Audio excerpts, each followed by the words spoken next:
Welcome to the podcast where mental health is at the core of what we focus on. We strive to develop people like you to maximize who you are and what you've been called to do by sharing tools and resources for better brain health.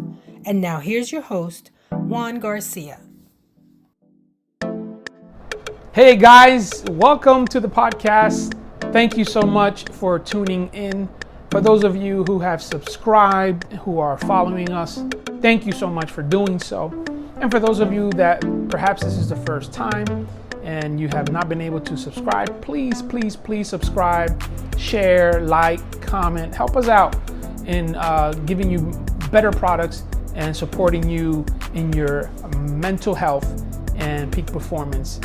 This is your podcast, Mind Yours, and that's what we focus on, mental health, peak performance. We're going to help you grow, develop, and have a healthy mind, a healthy brain, so that your life and your relationships can be impacted in a positive way because of the resources that we can provide to you and the hard work that you put in to those things becoming a reality. We are coming to you on a Thursday, which means it is Temperament Thursday. And we had promised Temperament Thursdays throughout the summer. And I do want to apologize for last week. We missed the opportunity to provide to you the fifth temperament for the Temperament Thursdays that we have been doing. But today we will do so. And I promise you that you don't want to miss it. Also, we want to make sure that you stay tuned and subscribe and hit that bell so that you know when we have these episodes available so that you can tune in and listen to that. So today, the fifth temperament is the Supine Temperament. Now, this temperament is not included in the original four temperaments that are the norm.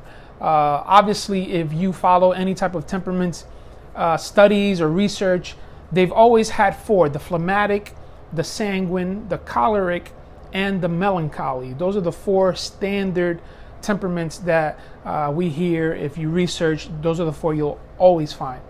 But the National Christian Counselors Association put in 7 years of research, and they came to a conclusion that there's a fifth, which is the supine. And the reason why they decided to give it its own temperament is because even though most people, including Dr. Tim LaHaye, would give this temperament kind of like a sanguine, more of a sanguine that is not compulsive, and it's kind of like a soft sanguine temperament. But there are so many other things that the supine stands out with that the National Christian Counselors Association decided to make it its own temperament. And today I just want to provide you with information regarding this temperament, the same way we have been doing with the other four, which includes their traits, their strengths, their weaknesses, their core needs. Remember, I've been bringing 4 core needs that each temperament has to have met in order for them to be healthy. Otherwise, they try to manipulate in unhealthy ways, or they try to make it on their own, so to speak. And that's where a lot of the decision making to meet those needs becomes very unhealthy and dangerous. So here is the supine temperament. Its traits, strengths, weaknesses, core needs, and what do we want to look out for in terms of meeting those needs in an unhealthy way.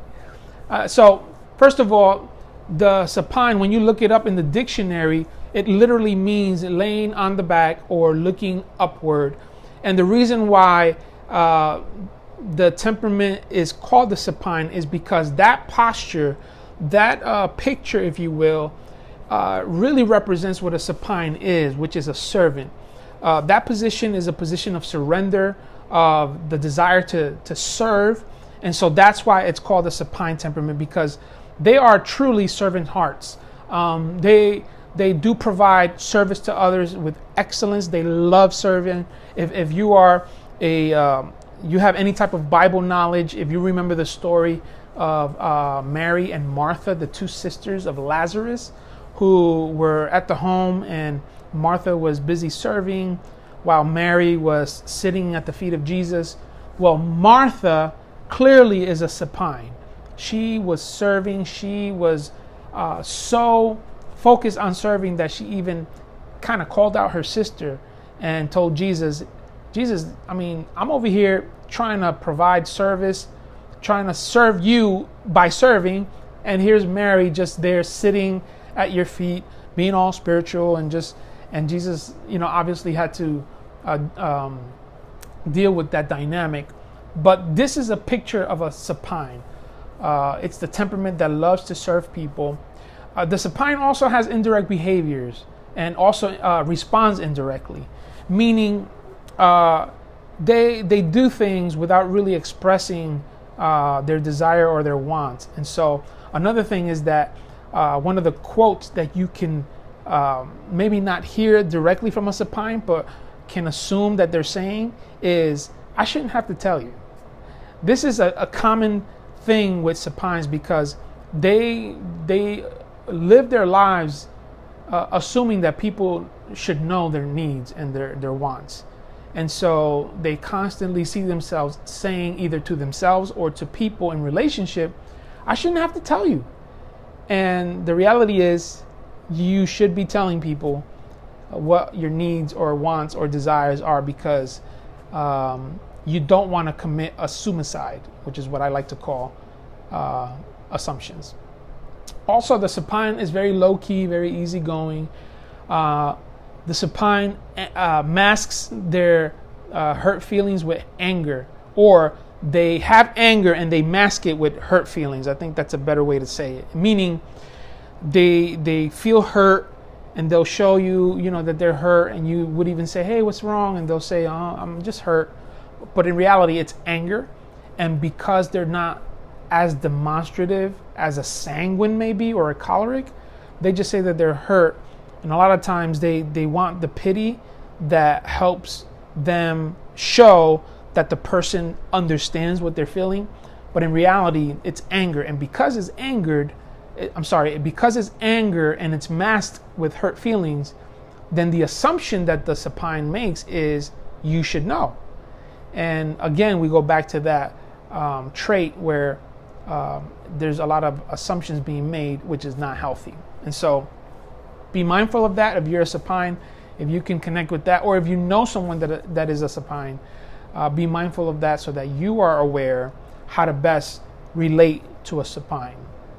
Now, let's talk a little bit about the strengths of a supine, because obviously there are some strengths that we want to highlight. And one of the strengths of a supine is that they have a great capacity to serve, as we've been saying. They like people. They have gentle behaviors. They're very dependable. They are rule followers. So they are very dependable. If you give them a task, if you give them a chore, or if you commit to them in relationship, they will follow the rules. And you definitely want to know that. And also, they open up emotionally when they feel safe. If they feel that they're in a safe place in terms of relationship, they will open up easily emotionally so that they can connect deeply. And obviously, if they don't feel that it's a threat, or they feel that they are being treated properly, they will always be open and very forthcoming with how they feel. Now, some of the weaknesses that supines can show is that they expect others to read their minds. As we've been saying, they kind of say to themselves, you should know.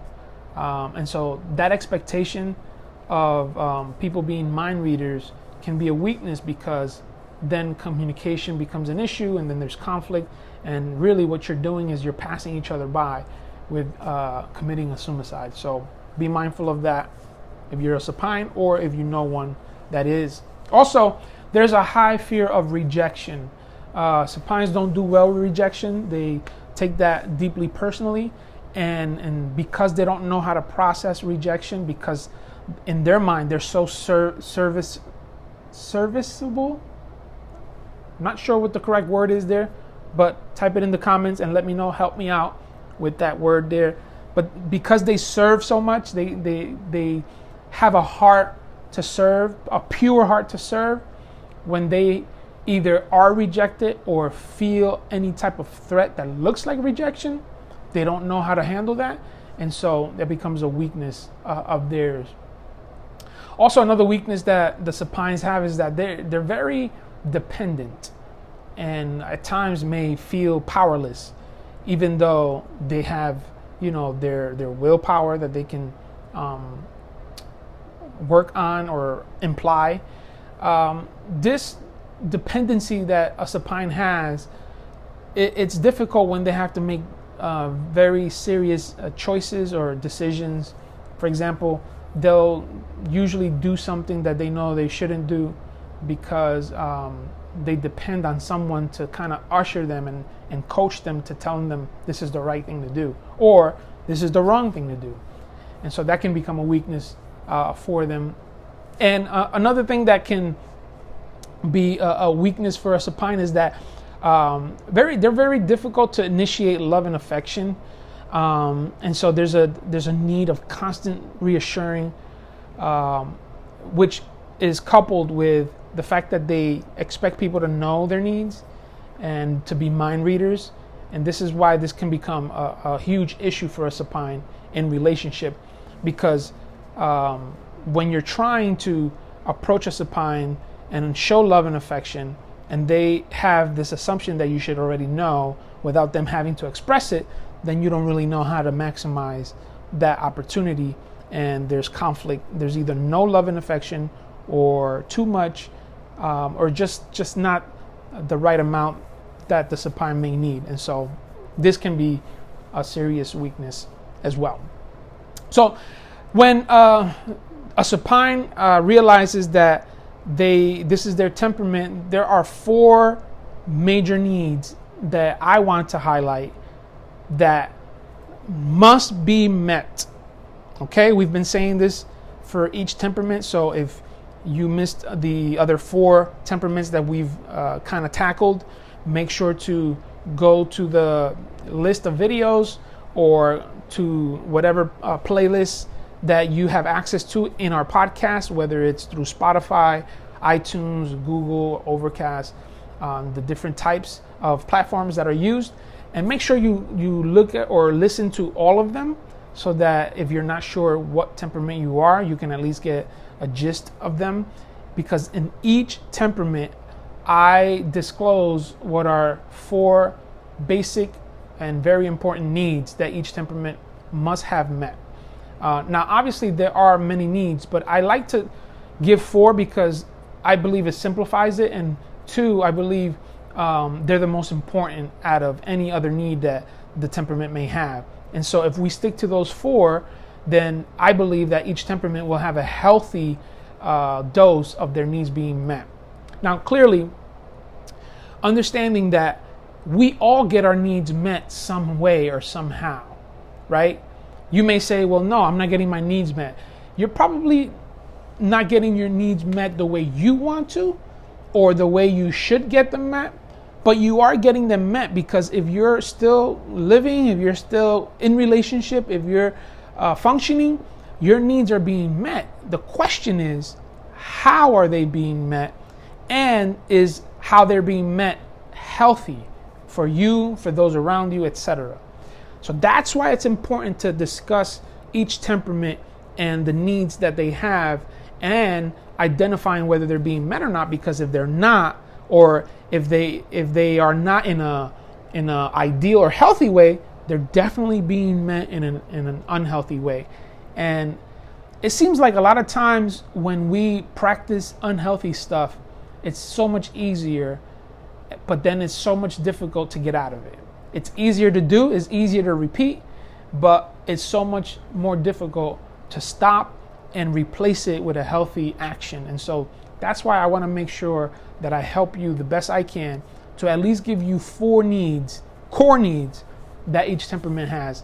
And here are the 4 core needs that a supine or a supine temperament must have met. The number 1, I believe, core need that a supine temperament needs to be met is the sense of appreciation. Now, let me just go through the 4, and that way you can, write them down and at least have an idea of what they are. So the 4 needs that a supine have to have met are appreciation, consideration, understanding, and commitment. Appreciation, consideration, understanding, and commitment.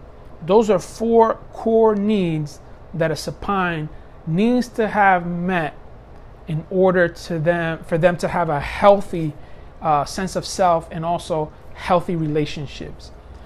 When these 4 core needs are not being met in a healthy way, a supine will manipulate in these 2 ways. Remember, if you recall the other 4 temperaments, we talked about when needs are not being met, we tend to manipulate so that our needs get met. And so with the supine, they tend to manipulate through charisma and guilt trips. Charisma and guilt trips. What does that look like? Well, since a supine is a servant at heart and loves people, loves to serve people, what they will do when their needs are not getting met is that they'll use their charisma. They'll use their magnet, if you will, of their people skills. And that will draw people to them to meet their needs. And sometimes that's not healthy, because the underlying motivation of that is to get their way, is to get their needs met, is to get the appreciation, get the consideration, get the understanding and commitment. It's almost like it's being coerced, which is not ideal, not healthy at all. And also guilt trips, because what they do is that they'll use their words to guilt people in a sense. And here's an example of that. Because a supine usually is expecting the other person to know their needs, and so they always say kind of like, I shouldn't have to tell you this. The assumption is there, the person or people don't meet that need, the supine will then use guilt trips in order to get their needs met. And they'll say, well, if I wouldn't, have weight issues if you didn't, stress me out all the time, or I wouldn't be such a forgetful person if you didn't, demand of me so much and give me all this stress and etc. expectation. They'll use ways of making people feel guilty about their interaction to manipulate and get really their needs met. And this is not good. This is very unhealthy. So, there you have the Supine Temperament. This is Temperament Thursday. Remember, if you are new to us, subscribe, like, comment, share with your friends, families, and foes. Send them this video, this link to the podcast so that they can hear it. And the more you share this with people, the more they'll know about themselves, and the more they'll be encouraged to develop and discover things about themselves that can potentially make them better people and also serve other people better. This is why we do what we do. We want to help people maximize not only their lives, but also how they engage and relate to others. And so if you are a parent and you're wondering what your children's temperaments are, we can do the APS temperament assessment.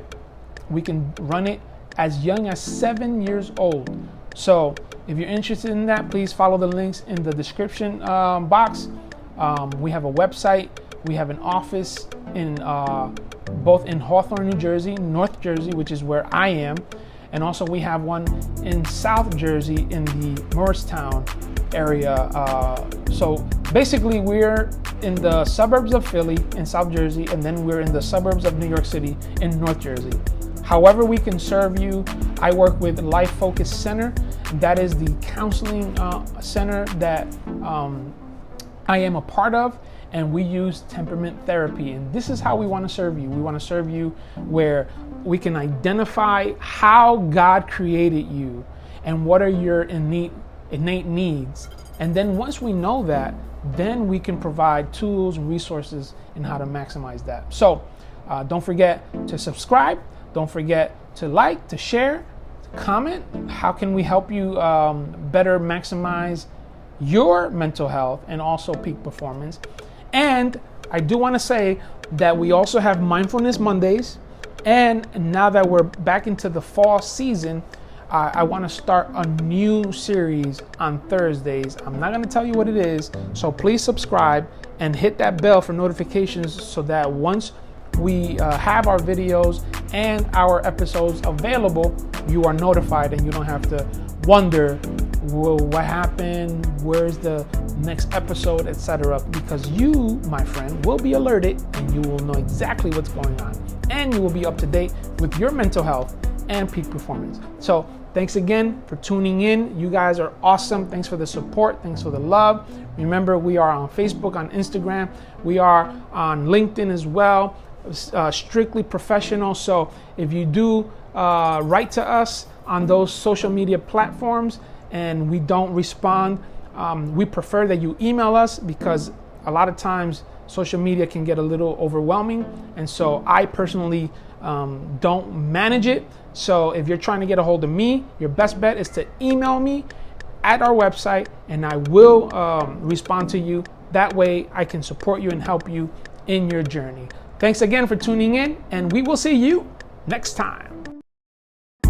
Thank you for tuning into our podcast. For more information, visit our website at juangarciaenterprises.com. Our host, Juan Garcia, is available for speaking, coaching, and one-on-one counseling. You can email us at info@juangarciaenterprises.com. Until next time, remember, we only have one mind, so mind yours.